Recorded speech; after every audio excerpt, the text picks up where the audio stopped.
the most common tool to your survival with a police officer is respect. Hey man, it's all about respect.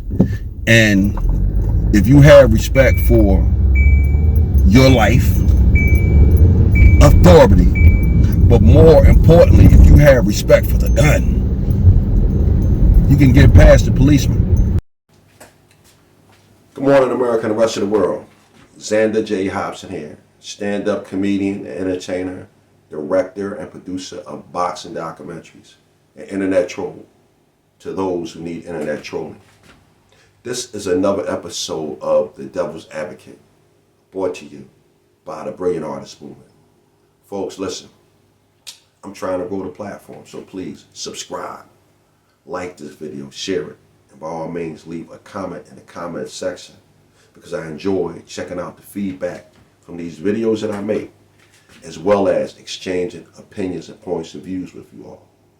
A lot of great people in my comment section. Hey, listen, I can't stress enough, there may be a shadow ban on my channel, so please hit the like, share, and subscribe button. YouTube appears to be fond of dysfunction, and when you have guys like myself, Philly Trenches, and Fly Guy Ronnie Two Guns on these YouTube airways, dropping the jewels that'll keep you youngsters out of the penitentiary or out of the graveyard. They don't like that. They like beefs. So figured I'd share that with you. But what I really wanted to share with you is this. I'm having some problems with my Adobe software. So the screen may be a little bit small as you're watching it. And I can't get that problem corrected until my tech gets here. Next, I'm doing a series of re-releases from my other channel, Joel Hobson Band. Some of the material, it may be a bit dated, but the message in the video is what's priceless. So with that said, this here is a re-release. Enjoy the video. Hopefully you get something out of it. And if you don't get anything out of it, I hope at the very minimum you were entertained. You have respect for the gun, you can get past the policeman. I was looking at Fox News this morning, and I saw the results of the young man who was just killed not too long ago. And his death caused a lot of chaos in Philadelphia and around the nation, and all of that was sad. But the point that I'm trying to make is the tape came out, and I saw where the young man's sister called on behalf of his parents, and they were reaching out for help. And when the cops arrived on the scene, the young man just didn't comply with the request of the cops to put down the knife. I think the young man was actually trying to die because he was in a whole lot of pain, and he provoked the cops to get himself killed. Now, that's how I feel about it. I'm not saying that I'm right, but I said all that to say this, right? I remember back in the early 1980s, probably around 1982, when Philadelphia School Superintendent Constance Clayton took the discipline out of the schools. She pretty much forbade teachers to discipline children. Now, prior to, teachers disciplined their students as if they were disciplining their very own children. Well, in all actuality, you were the teacher's child, because the teacher was an extension of your family. It goes into that old edict. It takes a village to raise a child. Not too long ago, I was looking at a comedian.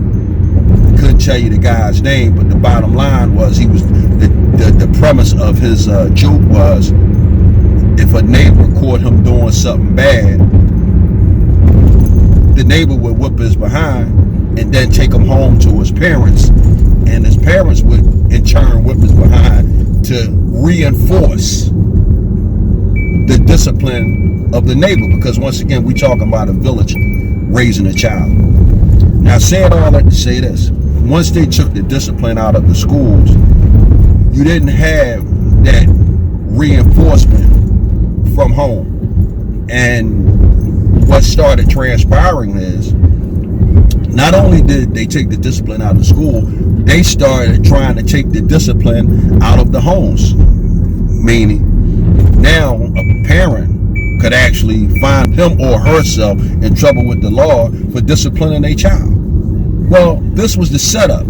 This was the setup for mass incarceration. This was the setup to start getting people on medication, because it's a control factor.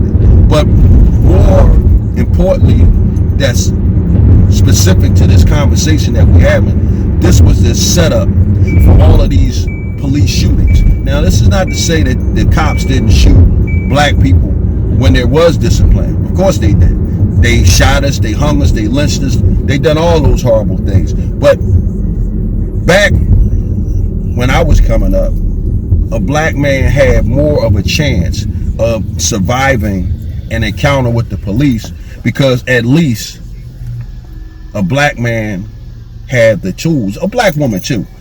You had the tools to navigate your way through sticky situations with the authorities. And the most common tool to your survival with a police officer is respect.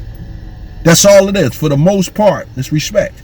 Now, of course, there are incidences when the police are going to be assholes. But guess what? You have to respect that badge.